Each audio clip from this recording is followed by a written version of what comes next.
This program is rated PG. It contains themes and scenes which may not be suitable for very young audiences. Parental guidance is advised. Be advised that the views and opinions of the hosts and guests do not reflect those of the station.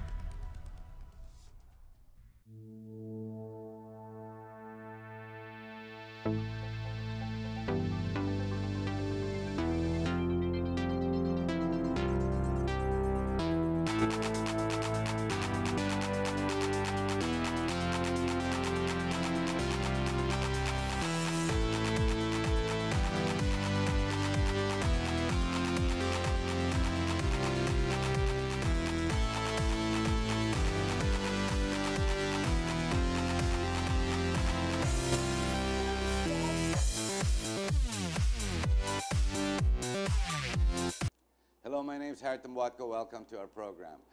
How are we to understand the world events that seem to unfold almost every day? Let's see, you've got Kim Jong-un and America. Will the meeting go on June 12, obviously? Well, the day may not happen on that specific date, but it looks like it's flip-flopping on day 1 to 2 and 3. Then you've got Syria. Okay, the problem is Syria, and the devastation and the disaster will just not stop. It continues. That doesn't leave Iraq far behind. Now, whether the participation of America and Russia doing this proxy war with the Syrians suffering for it, well, it just seems to keep going. Then there's Israel and the Palestine. It seems there's no real solution in sight, with Iran coming into the picture, and again, the President of the United States taking back the last deal, so to say. Now, what happens is there's so many things ongoing. Now, let's look at China, the South China Sea. Let's look at the Philippines. Where do we stand? How do we understand this? How do we get to understand our president? If you look into social media, it will only confuse you, because many, how do I say that, know-it-alls are on Facebook predicting and saying and criticizing everything else, obviously not understanding the bigger picture. It's called the global community. We've got a president that has to act and has to make decisions. It seems there's so many know-it-alls on social media that know better. There's one thing we do know, and that's the Liberal Party is gone, the integrity, their popularity, and somehow their dissolution, their problem is denial, the inability to accept that the people no longer want them. Why they even have a slate for the upcoming Senate next year is, well, baka maraming pere. Ganun, kailangan gastusin eh. With us to help us understand all these issues going on, we've got Professor Gil Santos, from the president of the Futuristic Center. Hi, Gil. Thanks for coming in. Well, thank you for asking me and being able to help to explain, At least I can get you when school's out, because you're so busy with the academe, That's right. Diba? Gil, let's start with the Koreas. Okay. Okay, you got the North and the South. You've got the, how do you say, the surprising move by Kim Jong-un, saying he wants the denuclearization. Yeah, denuclearization. Now, it seems him and the South Korean president seem to get along, understanding and promoting the same. But when it comes to China, Xi Jinping, and to Trump, it seems the message gets garbled somewhat, which is why the meeting doesn't want to take place. What are the interests that seem to hit against each other? Well, let's look at the whole picture first. Yeah? Although it is the North and the South Koreans who started all this, because honestly, I do think that they want reunification. You see, they've been divided since 1954. After the war. After the Korean War, and they did a truce. And so technically, you still have a war, Now, And their people are divided. You know, they can't afford to do that. And the South Koreans, which has twice the number of people that the North Koreans 10 times have, the economy. and 10 more Okay. more than 10 times their Let's say economy. 100 times the Yes, economy. are really. Then you now have also what was reported last September 3rd of last year, that the mountain site where the rocket Yeah, took missile off. Yeah. took off really caved in because Okay. of the 6 previous explosions for the last 3 years. Okay. And the whole thing just could not take it and collapsed. Therefore, it was due for destruction, total destruction.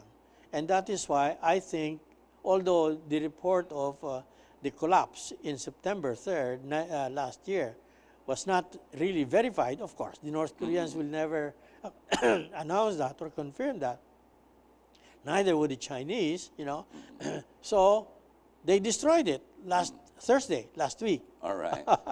And they even invited the South Korean and Western witness. journalists to witness. And sure, it was a grand show, you know, boom. So gone, it is gone. Then the next thing that happened was the U.S. led economic sanctions Ayun. against The North. North Korea Yun ang masakit. Eh. for the 6 test launches.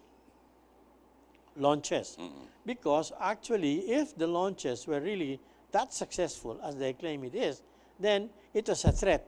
It is a threat to the America. national security of the Americans, you know, Yes. especially to the close nearby military bases of the U.S. in Japan, in Korea, Correct, South Korea, in Taiwan, and in Honolulu. You know. Yes, yes. Now, you have all that, and the sanction, the economic sanction, was surprisingly unanimously approved, even by the Security Council, Yes, where the yes. 2 permanent members were allies of the North Koreans during the Korean War, Russia and China. Therefore, we ask now, really, you go deeper. What is China's role, and what is its objective, really? Well, Xi Jinping just visited Kim Jong-un just visited Xi Jinping. Twice. Twice now. Twice, In the last 3 weeks pa lang. Yes. So why? Why is it so? Why is that so? What is China's role? The way I see it, look at all the available information and the data that you get. This is how I look at it. I could be wrong. Yeah, yeah. But this is the best way I could read on what is on top. No? 1, North Korea is a very good diversionary tool for China against the U.S. Why? If it is a threat against the U.S., then the U.S. is going to be really concerned about this. And therefore, we'll be spending a lot more on the military and defense capability of the U.S. That will be much more expenses for the government. Right. And at this point in time, the Chinese believe that this is their Chinese century, where they have risen to the second most powerful economy in the world, and next to that they will be the second biggest Economy. And military, you know, and hopefully, because they are working in millennials and in centuries, they are going to replace the United States this century, you know, as the top economy and the top military, therefore the hegemon of the world, the main influencer of the world, you know. Right. The negative factor on that, along that thinking would be, if they want to be the hegemon, they are going to be in direct competition also with the other communist nation, Russia. Because Russia is not going to give up its own position in the communist world. The communist world having shrunk, you know, and the communist world having adopted the free economy of the West while maintaining the monolithic dictatorial communist government. Yeah. Government. That will remain so because Russia saw it in the case of China. Can you imagine? In only 50 years, they became from nothing. Yeah, They became the second largest economy in the world, and they're everywhere. literally everywhere. Literally everywhere. They're here. Yes, yes. So, in that case, what really is China going to do with North Korea? Yeah. So the idea is to maintain North Korea to be troublesome for America. Yes. To keep America on its toes. Yeah. And to make sure that they keep going in that same direction. But if you allow the military budgets of America to escalate, I'm not sure that's really good for China, is it? Well, it is good for China on the short run. Okay. But in the long run, it won't. Yeah, It won't. because Yeah. they will never be able to catch up with America. As it is, America already has 50% of all the military gear versus the whole world put together on the other 50%. Not only that, they control the technology. There you go. Yeah. There you go. Yeah, So pushing America to even go further on their budgets and to innovate and to generate even more muscle, military muscle, and weaponry, it will only stagnate their position and they will stay the second or even the third. But I see another tool they're using here, and this is the One Belt, One Road. Yes. Which means they're offering help for infrastructure, build. That's fantastic, actually, if you think about it. Yes. No other country has endeavored in that, but Yeah. the trade is going to be not only between China, but also with the other countries. The trouble, however, is the Chinese quality of Is goods poor. is very, very poor. Yes, In yes. fact, in the Philippines, you find companies here that won't buy Chinese steel Yes, yes. for construction. Delicado eh. They're buying South Korean Pohang steel because that is really quality goods. Now, however, if you have this kind of move on the part of China, they are hoping that they will earn the trust of the world. You see, in the last October meeting of the Communist Party's National Assembly, they said, and Xi Jinping admitted this openly in his meeting with something like 21 world leaders, in Beijing. He said, the problem really is not all people that we expect to have confidence and trust in China has that. So what they're doing is they're trying to do more of the diplomacy. However, diplomacy just to convince the world. However, their actions in the South China Sea is really working against them. So I see them as. Is Xi Jinping even in control? His generals say one thing and he says something else. I think that is deliberate. Done That purposely. is yes. To talk softly, but to walk with Hard, the yeah. big stick. Well, just this week we saw the American fleet doing the same thing and just challenging China Yeah. again. Yeah. Well, because the Americans won't stop at anything because they are the biggest and Yes. the most powerful. You see. When you are in that position of power, then you can do it. Then Yeah. let's look at the Philippines. How do we wedge ourselves in, or are we already wedged in? We the are issue? wedged in. We We are are wedged in. between two Collateral- elephants. So, collateral damage tayo, Oo, miski oo. papano. Ganon. So, tama ba ginagawa ng presidente natin? Under the circumstances, he can do nothing else. Why? Because he's got only 6 years Okay. as president. So he will do, and I think that's correct thinking on his part, he will do what he can under the circumstances. That's the best he can do. He cannot do anything outside that. Now, it is up to him and his people to develop the second tranche, the second crop of leadership. You see? Now, can we do that under our culture? We should be able to do it, But you have to have somebody push for the political will to be there. Otherwise, we are going to be fragmented. We are already fragmented culturally, But the president stands alone in his commitment and his endeavor, and seemingly his commitment to improve the country. It seems he's having to do everything all by himself, literally. Literally, but I see one plus factor in his favor. And this is, in spite of all the criticisms and in spite of all his shortcomings, the rating does not go down. Yeah, the popularity. The popularity. Matibay. Why? Matibay. Because our people have been frustrated.